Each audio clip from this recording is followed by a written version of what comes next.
Dive into English. Understanding feet first.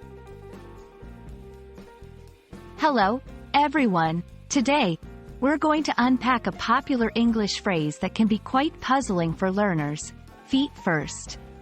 You've probably heard it in movies, read it in books, or stumbled upon it in various English expressions. But what does it actually mean? Stick with us, and by the end of this video, you'll not only grasp the meaning of feet first, but also learn how to use it like a native speaker. When we consider the phrase, feet first, it's helpful to start with the literal sense. Imagine jumping into a pool. If you go feet first, your feet lead the way into the water, followed by the rest of your body. This is the most basic understanding of the term, and it sets the stage for the more figurative uses you're likely to encounter. In a metaphorical sense, feet first can describe an approach or a way of getting into or starting something.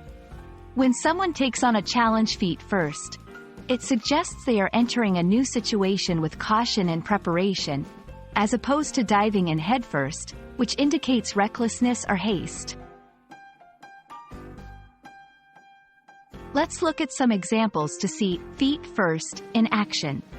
When Jim switched careers, he didn't just jump in. He went feet first, doing a lot of research and planning before making the switch. It's wise to enter the stock market feet first, beginning with small investments as you learn the ropes. These examples show that going feet first is about being prudent and measured in one's actions. Feet first can also be part of different colloquial expressions.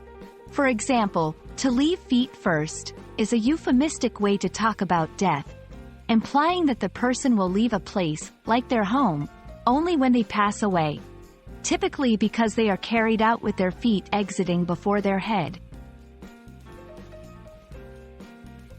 And that's a wrap on feet first. Whether you're taking a literal plunge into a pool or figuratively stepping into a new experience, this phrase is all about the approach you take. I hope this video has given you a clear understanding of how to use feet first in various contexts. Remember, learning English is an adventure that you should definitely jump into feet first. Until next time, happy learning, and see you in the next video.